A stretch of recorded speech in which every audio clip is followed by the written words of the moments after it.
Puss in Boots. Father is dead, and all he has left is the mill and ass and Puss. I know those mean brothers of mine will take the mill and the ass and leave just Puss for me. They will be able to earn a livelihood, but what am I going to do? Puss can look after himself by catching rats and mice, but how will I survive? Puss was very sad to see his master so depressed, and went and gently rubbed Jack's cheek with his paw. Do not despair, dear master. I know you think I am good for nothing, but I promise I will change your fortune. But for that, I need something. You have to buy me a pair of boots, and I want that old bag lying in your room. Now Jack had very little money, but he also knew that Puss was a very loyal cat and was willing to give him a chance. Oh well, it's not like I have much to lose anyway. We shall go tomorrow and buy you the boots with the little money that I have. Master, I promise you will not regret your decision. Jack bought Puss a pair of very smart leather boots of buff leather. Puss tried them on, and indeed they fit very well and made Puss look very dashing. Now, master, see how I will change your fortune. You placed your trust in me, and I will not let you down. Puss took the old bag lying in Jack's room, put 2 carrots in it, and made his way to the warrens nearby.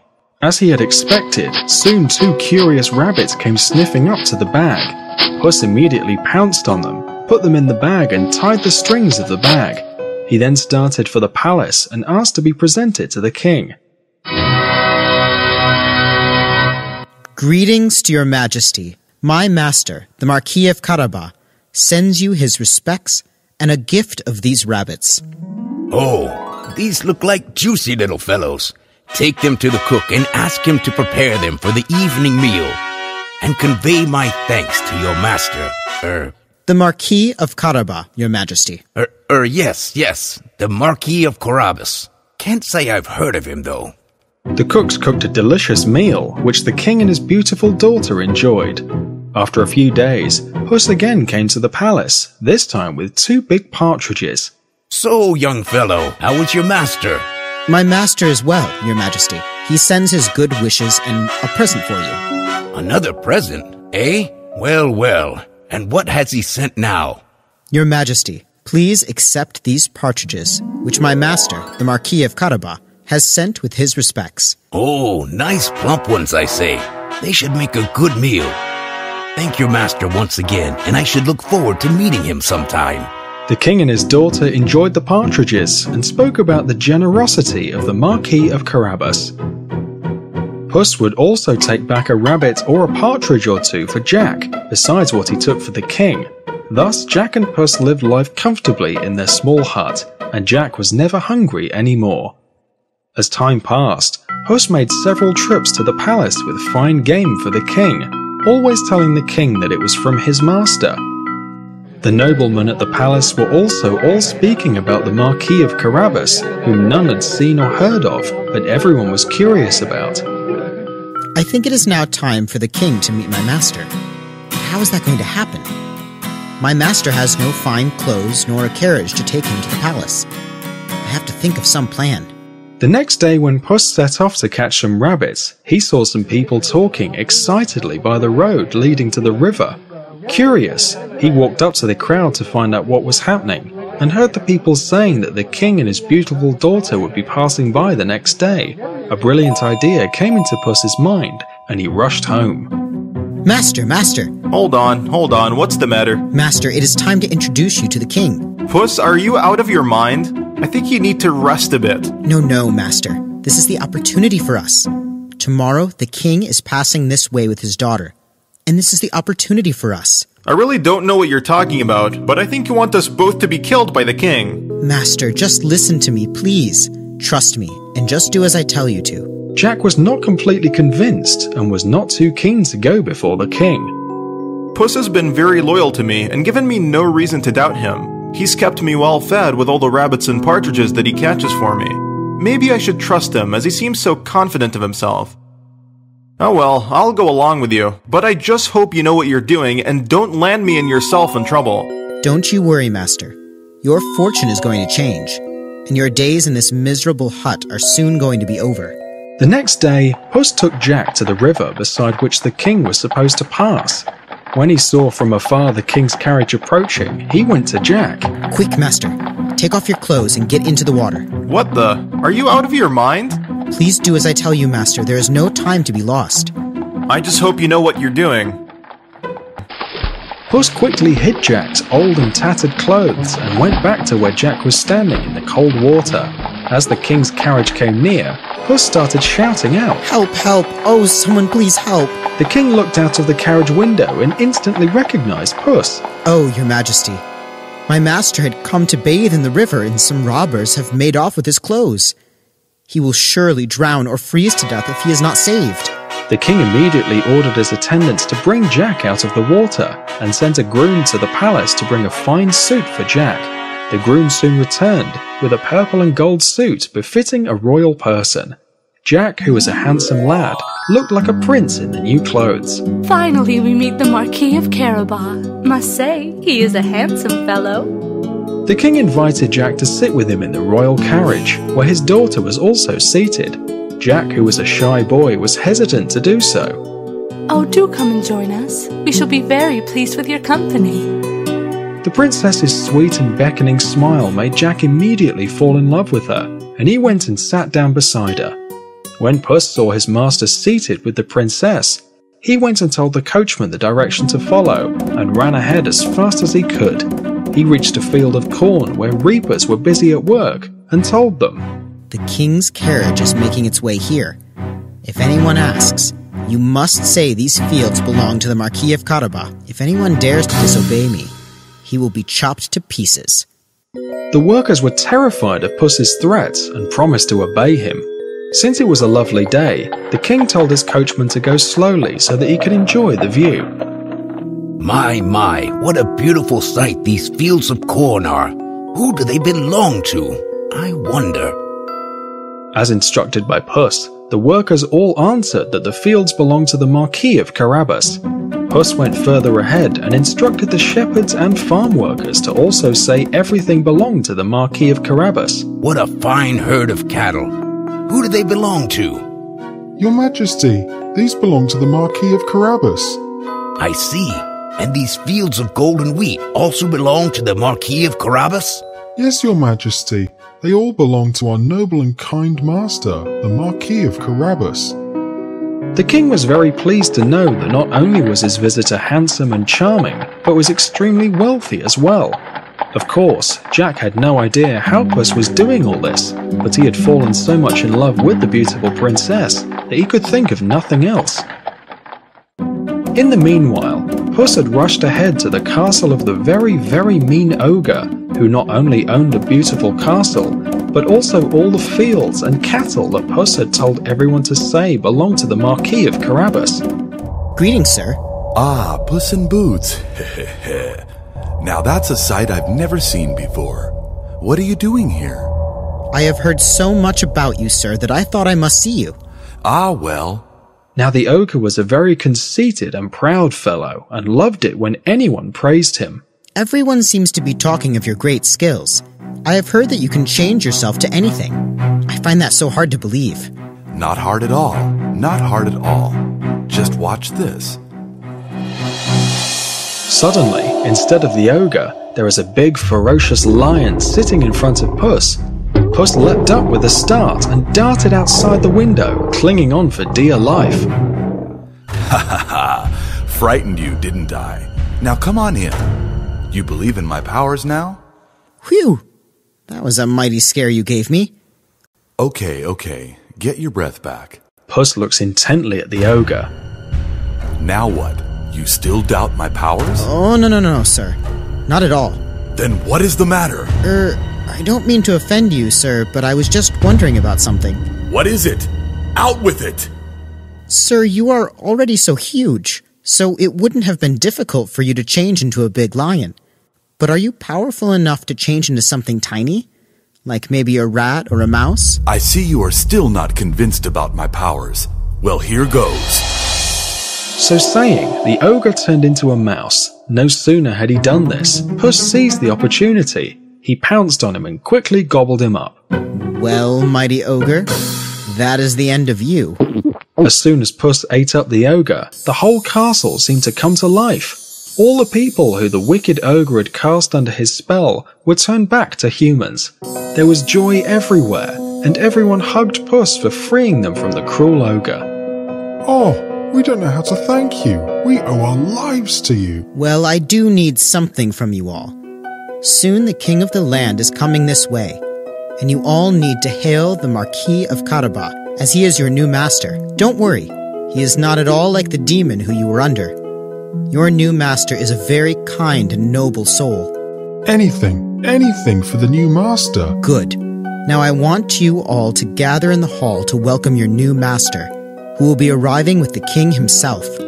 When the king saw the castle from afar, he wondered who the owner could be, and as they came near, he saw Puss standing by the gates, bowing low to the king. Welcome, your majesty, to the castle of my master, the Marquis of Carabas. My, this is one fine castle, even more beautiful than my own palace. I'm sure it must be beautiful from within also. Do come in, your majesty, and see for yourself. Jack was totally confused, not knowing what was happening. He looked at Puss, who winked at him. Jack then realized that it was Puss who had somehow done all this, and gave a grateful smile to Puss. The king was very impressed on seeing the castle from within, as well as all the ladies and gentlemen. You are indeed a fine young man, generous and noble. I shall be the happiest man if you would accept my daughter to be your wife. Oh, what more could Jack have asked for? His loyal Puss had made him the owner of a wonderful castle full of treasures, and now the king himself was offering him the hand of his daughter in marriage, who he had already fallen deeply in love with. Your Majesty, it would be an honor to make the beautiful princess my bride. I will love her for the rest of my life. Oh, you couldn't have made me happier. I know that after me, you will rule the kingdom justly and with great wisdom. So, Jack and his princess lived happily ever after. And Puss? Oh, he was petted and pampered, had the best of cream and other goodies. Of course, he did not give up his favourite pastime of chasing the rats and mice, but only to keep himself entertained and exercise his legs a bit.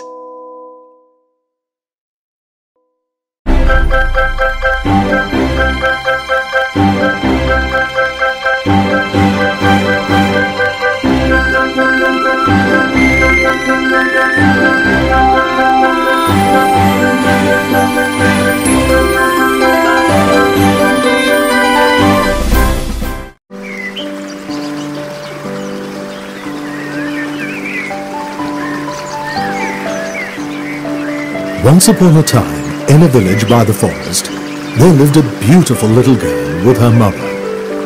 The little girl was called Little Red Riding Hood, because she always wore a peculiar red velvet hood given to her by her grandmother, who lived on the other side of the forest. Red Riding Hood loved her granny very much.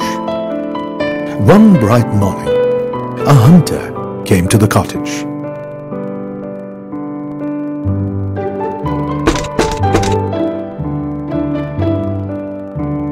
I'm coming straight from your grandma's cottage. She is not well and wants to see you at the earliest possible. Oh, thank you, Uncle. I will tell my mom. Okay, I have to leave. Bye, girl. Bye, Uncle. Red Riding Hood immediately rushed to her mother, who was preparing a cake. Mother, the woodcutter told me that Grandma's fallen sick. I'm worried. I think you should leave immediately to meet your dear grandmother. Can I take some cake for her? Of course, dear. I will pack some cake and a bottle of butter for her. She loves them. Red Riding Hood cheered up. Give me the basket. I'll walk up to her house as soon as possible. Give her my love. Okay, Mother. Remember, keep to the path through the woods and don't ever stop. You will be in danger if you wander in the forest. Make sure you are back home before dusk. Goodbye. Bye, Mother. I'll be safe. Don't worry. I'll run all the way to Grandmother's house without stopping. Goodbye. Bye, Mother. To Grandma's house, here I go. Here I go, to Grandma's house. With the cake for her sake, with the butter to make her feel better. Here I go to my Grandma's house. La la la la la la la la la la la. Little Red Riding Hood made her way through the wood, but she soon forgot her mother's words when she saw a strawberry bush. What lovely strawberries! And so red, let me taste some. She bent over the strawberry bush and plucked some and tasted them. They're nice and ripe and so big. Yummy, delicious. And let me pick some for Grandma. She will love them. Little Red Riding Hood began collecting strawberries and lost track of the time. Suddenly, she remembered her mother and her promise. Oh, I have to hurry to Grandma. Little Red Riding Hood walked on towards Grandma's house.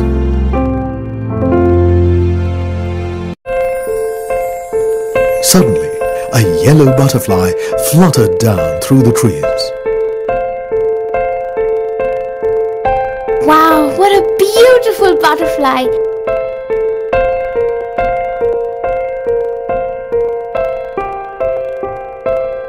I'll catch you. Little Red Riding Hood started to chase the butterfly. Suddenly, she saw some large flowers. Oh, how sweet. I will make a beautiful bouquet with these flowers. How happy Grandma will be if I pick up a few flowers for her and make a bouquet. In the meantime, two wicked eyes were spying on her from behind a tree. It was a wolf which was looking out for his supper. Wow! What a surprise! She will make a delicious lunch. But I dare not eat her now because some woodcutters are working nearby. Let me defend her first. Unaware of the danger, Red Riding Hood was busy picking flowers for her beloved grandma. When she suddenly raised her head, she saw the old sly wolf standing a few yards away. Oh no! Don't be afraid, little girl. I am your friend. Where are you going, all alone in the woods? The friendly way in which the wolf spoke comforted Red Riding Hood.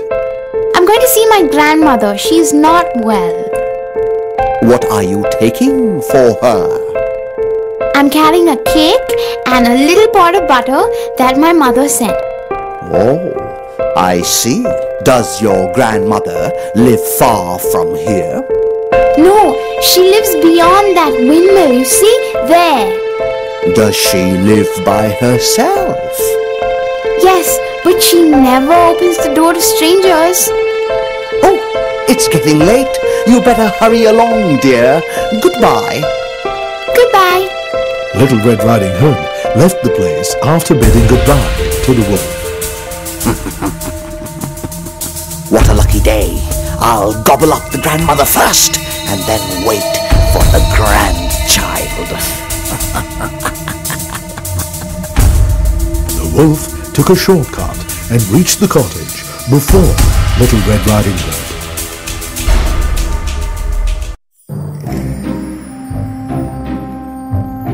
The wolf knocked on the door. Who is that? The wolf softened his voice and said, It's me, Grandma, Red Riding Hood. Oh my dear, lift the latch and the door will open. I am too weak and cannot get up. The wolf lifted the latch. The door sprang open, and without saying a word, he went straight to Grandma's bedroom.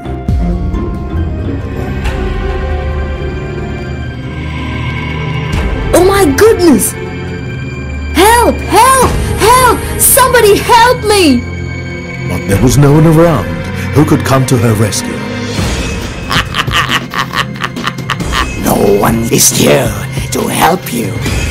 The wolf leaped onto the grandma's bed. The wicked wolf gobbled her up in one big bite. Red Riding Hood will be here any moment. Before that, I will wear her grandma's dress and cap and lie in bed. When the little girl comes, I will eat her up too. The wolf wore Grandma's dress, cap, and spectacles, and covered himself with a quilt and lay down in the bed. A little later, Little Red Riding Hood came there and gently tapped the door. Grandma, can I come in? Trying to imitate Grandma's quavering little voice, he replied, Open the latch and come in. I am too weak and cannot get up.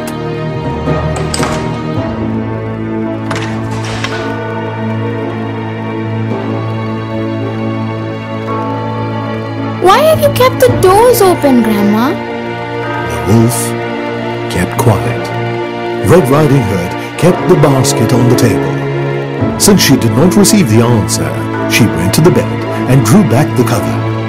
There lay the wolf with the cap pulled over his face, wearing the grandmother's spectacles and looking strange. What happened to her? She looks strange today. Oh, Grandmother, what big ears you have! All the better to hear you with, my darling. Grandmother, what big eyes you have! All the better to see you with, my child. But Grandmother, what large hands you have! All the better to hug you with, my dear. What a deep voice you have! All the better to greet you, my sweet. Oh, but Grandmother, what a terribly big mouth you have! All the better to eat you up with my darling.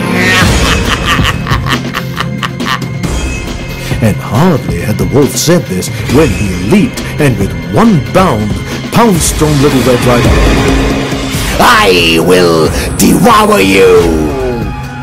No, you cannot! Help me, somebody! Somebody, please, help me! Little Red Riding Hood dodged the wolf and shouted for help.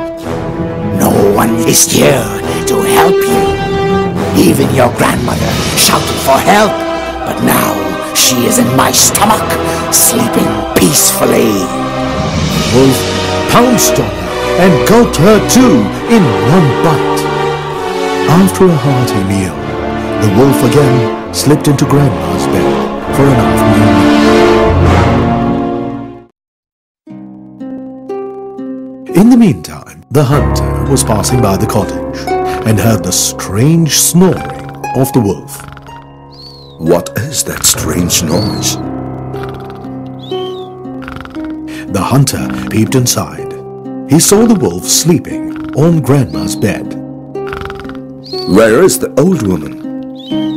The hunter looked around and became suspicious when he saw the wolf's bulging tummy. Something's fishy. All these days you've been troubling others. I was just looking for you, you sly wolf. This time, you cannot escape from me. He slowly entered the cottage and took out his hunting knife.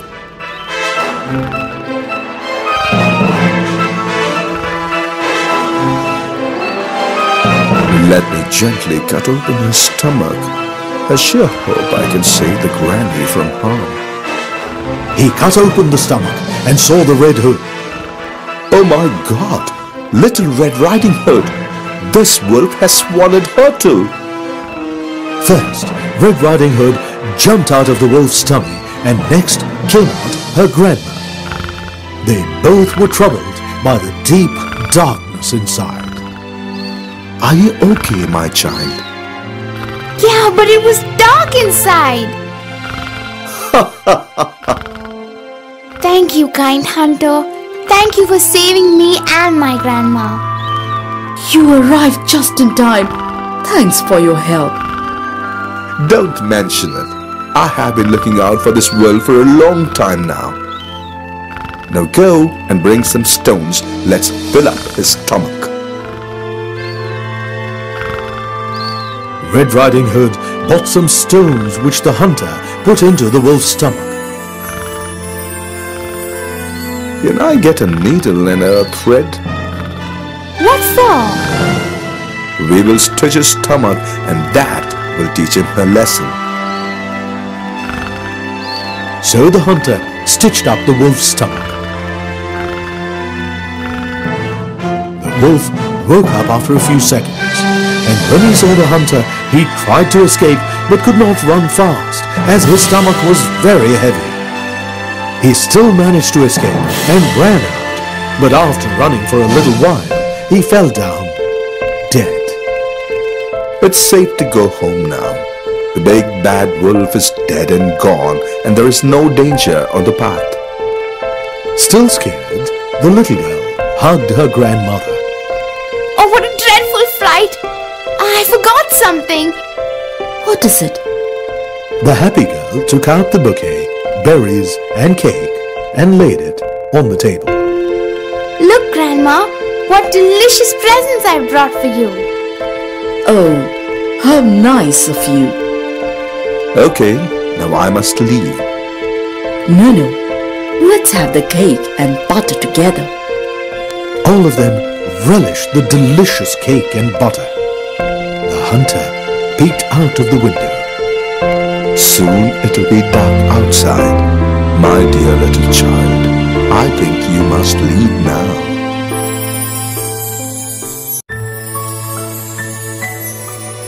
At the same time, in Little Red Riding Hood's cottage. What happened? She should have been back by now. I hope she's safe. Let me go and look for her.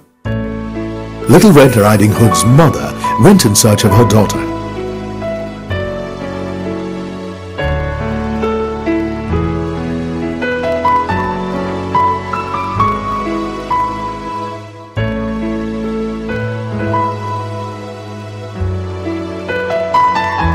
Reached the cottage, and when she found Little Red Riding Hood safe and sound, she felt happy. All her fears disappeared. Mother!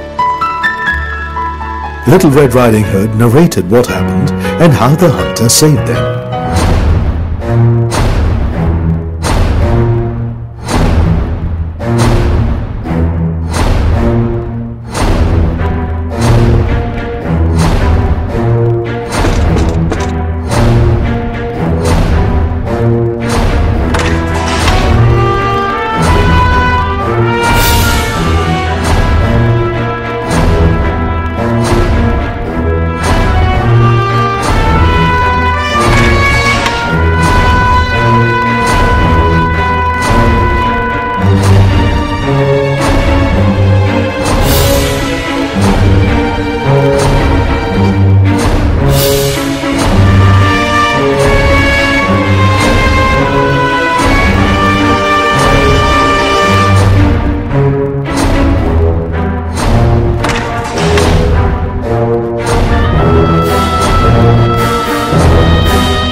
Grateful to you.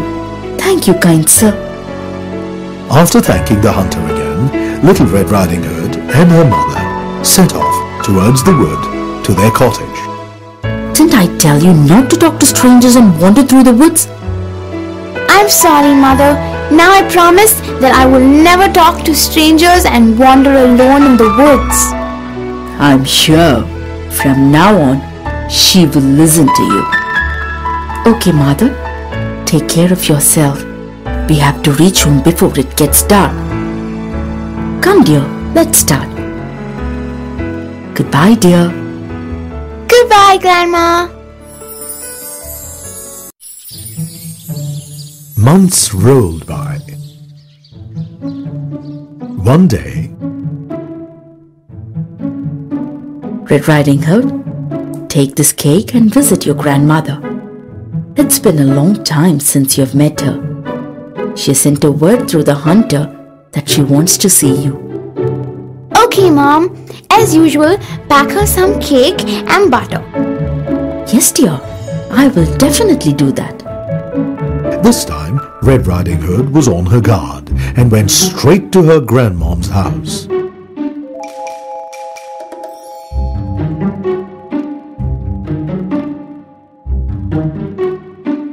This time, I'm not going to pick the strawberries or the flowers. I'm going straight to my grandma's house. On the way, same as before, Red Riding Hood met a wolf. Good morning, my child. Good morning. Where are you going? This time, Red Riding Hood did not answer. She kept walking ahead without turning back. She reached her grandma's place. Open the door, Grandma. I'm Red Riding Hood. Welcome, my dear.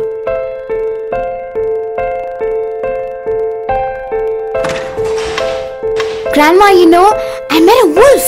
It wished me good morning, but I didn't answer his questions. You did the right thing. I'm sure it would have eaten me up if I had stayed and chatted. I'm sure that wolf will definitely come here. Well, we will shut the door and stay inside. He cannot come in. Soon, the wolf knocked on the door. But they did not speak or open the door. I don't think they will open the door. The wolf went round the cottage thrice.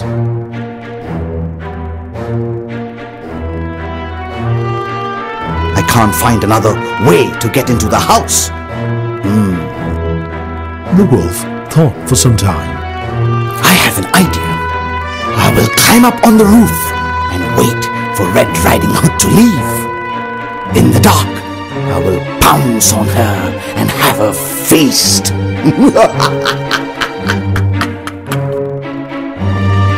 Saying so, the wolf climbed up on the roof. Where is the wolf?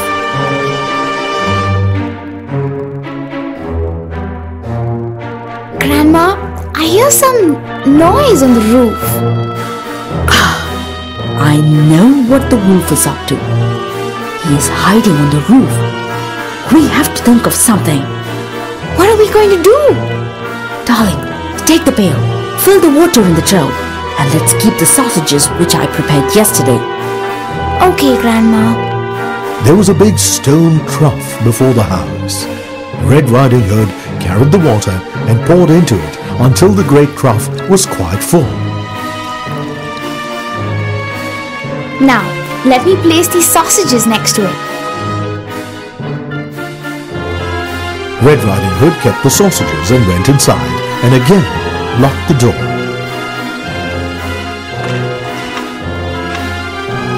The smell of the sausages reached the wolf. What a nice smell. The wolf sniffed and peeped down, and at last stretched out his neck so far that he could no longer keep his grip and slipped down from the roof straight into the trough. Ho! Ho! Ho! And was drowned. Our plan has worked. The wolf is dead. Yes, Grandma. Now I can go home without fear. Goodbye, dear, and take care. Goodbye, Grandma.